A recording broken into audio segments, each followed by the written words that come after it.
Hi, everybody. Let's do a few more complicated things using layers, like removing a background, adding some layer effects, working with blending modes. So let's see how that works. So what we have here is an example of something I want to try to do. I want to remove a background. I'd like to place a shadow and a reflection on a white surface to make it look like a car is inside a showroom. And so we can use our layers and some layer effects and some modifications to make this possible. So we're going to start with this Challenger picture. And first we need to extract that Challenger and put them on a fresh background. And so first things first, what I'm going to do is I'm going to resave this picture and make sure that I have my new copy that I'm going to edit. So I'm going to go save as, and I'm going to share it to my computer, and I'm going to call this a Photoshop file. I want to make sure that I'm creating a Photoshop file. You want to avoid saving something as a JPEG or some other file format. Whenever you do edits, you want to use the Photoshop file format so that you hang on to your layers and other effects. All right. Also, this thing has a flattened background. The layer is locked. I'm going to make a duplicate of this. So I'm just going to drag that layer to the duplicate button, the add layer button in the layer palette, and it makes a copy. So first step, I need to remove the background on this picture. And there are a few different methods for it. I think in this case, the quickest way to get it done is going to be using the quick selection tool. So you want to make sure that you've got the quick selection tool active, and then just kind of brush over the surface of the Challenger. It's okay to pick up your mouse as you work, and as you move through the picture, you don't have to just keep a continuous pressure on your mouse. Sometimes it's preferred just to kind of pick it up and move it side to side as needed. If you need to zoom in a little bit and reduce the size of your magic wand, you can slowly brush into a couple of areas that need to be picked up. Don't forget, if you use the Option or the Alt key on your keyboard, you can reduce an area that needs to be left out.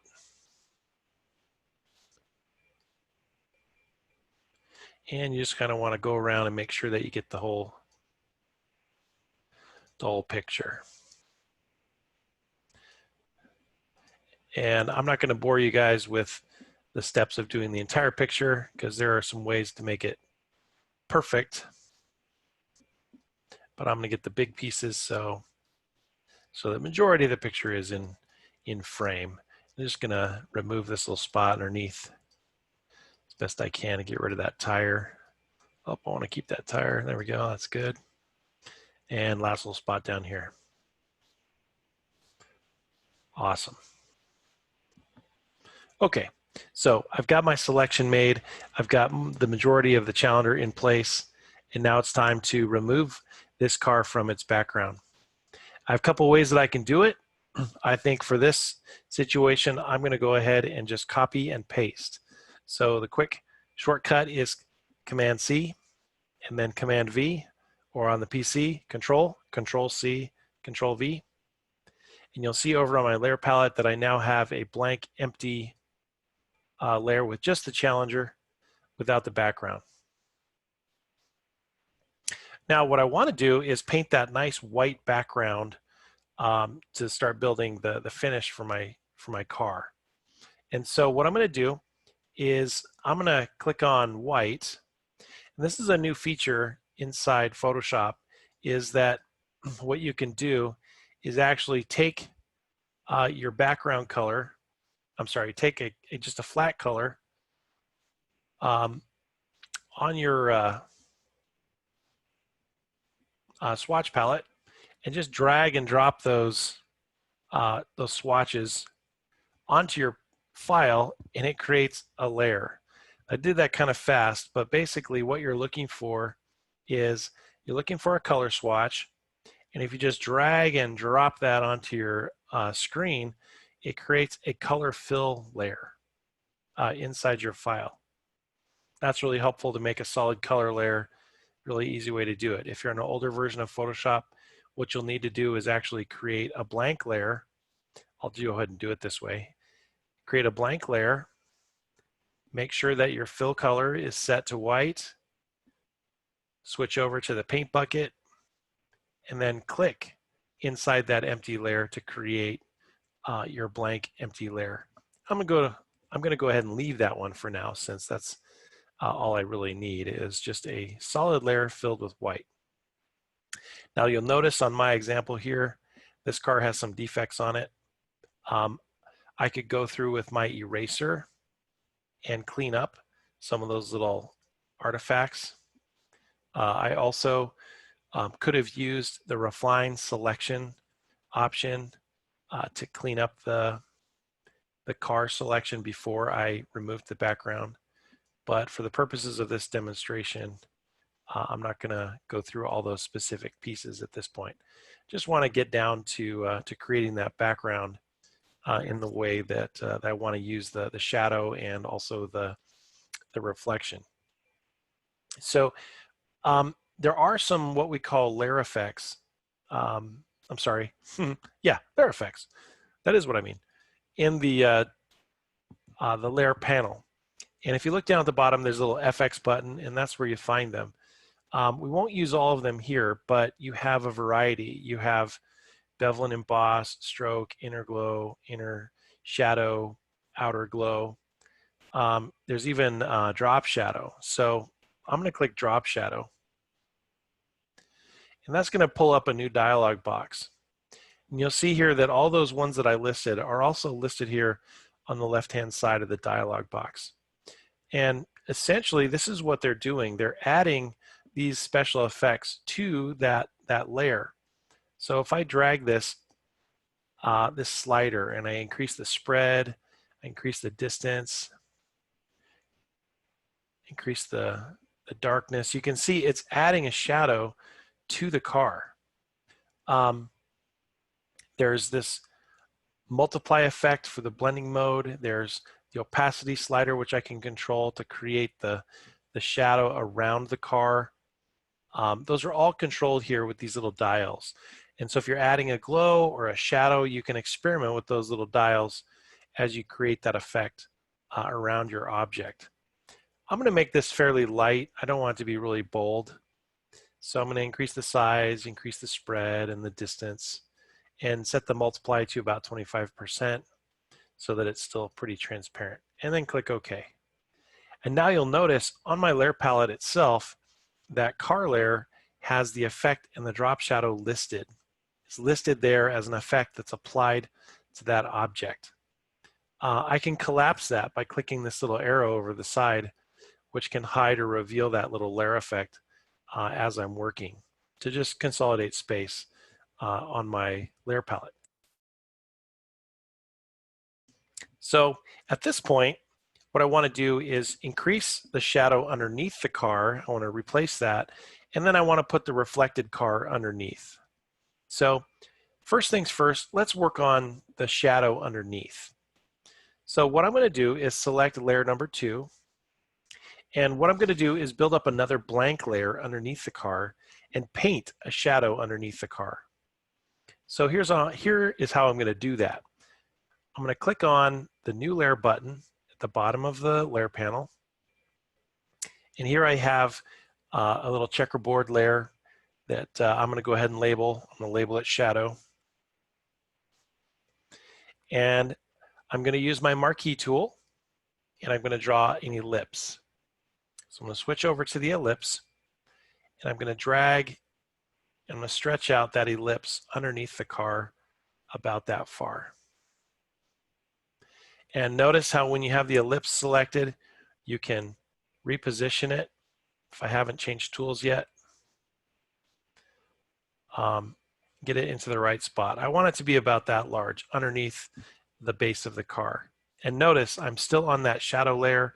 I'm not working on the car layer. That ellipse is active on that shadow layer. But before I do the next step, what I'm going to do is I'm going to feather that selection. And here's why. If I fill that selection with a color, Let me take the paint bucket and just drop black in here. You'll see that it'll have a harsh edge around the boundary of that ellipse. I don't want that. I actually want it to have kind of a fuzzy edge, kind of like that shadow we had on the sample. So what I'm going to do is I'm going to modify this selection. So I'm going to go to the select menu. I'm going to select modify, and I'm going to select feather. And inside feather, I'm going to put down a fairly large number, like let's say 100. 100 pixels. I'm going to type into there and click OK.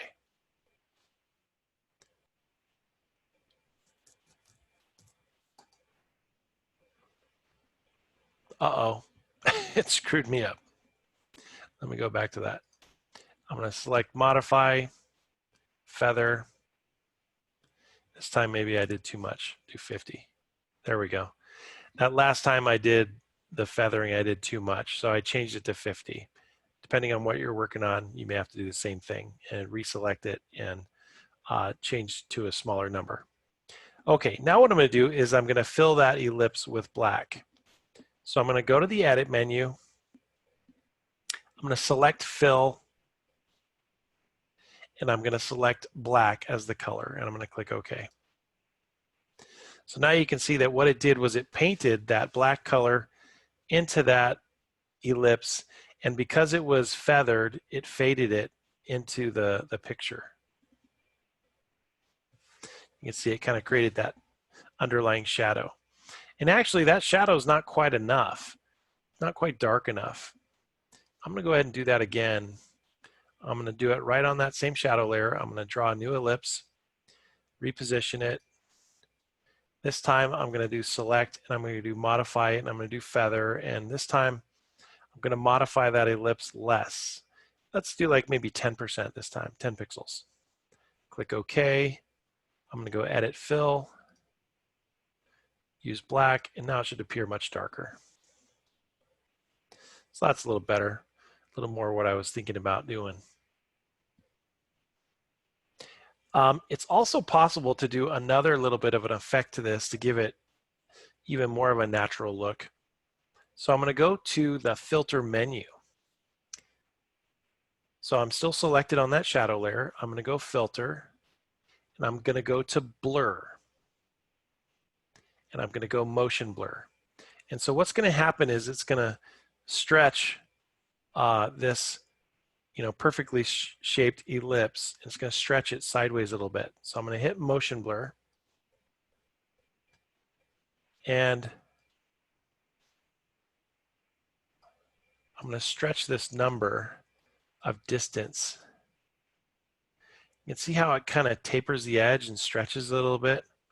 That's a little more of the effect I want to create by stretching that distance. If yours doesn't quite look like that, it might be because the angle is off. Your angle might be like this. So make sure the angle is at 0 degrees, and then it's going to stretch the shadow sideways. And that's one that you just want to adjust as you go and see what works. Okay, now last step, we want to do the little reflection of the car. And so for this part, what we're going to do is actually make a copy of the Challenger and duplicate that layer and flip it. So in this case, if I want to make a quick duplicate of this layer, what I'm going to do is I'm going to drag this Challenger layer down to the new layer button, and it'll make a duplicate. All right. Notice I've got layer 1, which is the Challenger, and layer 1 copy, which is the copy I just made. That copy also has the effects on it. Because I made a copy of the original, it has all those effects. I'm going to remove those by just dragging them down to the trash can on the layer palette, because this copy layer doesn't need those effects. Next, what I'm going to do is I'm going to reflect this car upside down. So I'm going to go to the edit menu, and I'm going to go to transform, and I'm going to say flip vertical. So that's going to take the car, flip it upside down. There we go. Now I need to move it So I'm going to switch to my move tool, and I'm going to drag it down below the car, just like that. So I'm making that reflection. But what I need to do now is I need to try a blending mode, and then I need to lighten the opacity so it looks really light like a reflection. So I'm going to change the blending mode to multiply, which basically superimposes it over the other car beneath it. And I'm going to lower the opacity down, somewhere in the, the 20s, so that it looks a little more like that reflection, maybe down in the teens. And so that way you have that car, the reflection, the shadow, and all those pieces together, so it looks like it belongs in a showroom. All right, so that's a basic explanation and a description of how you can use some layers and effects to modify a picture and to make it look like it's on a separate background. All right, so thanks for listening. See you next time.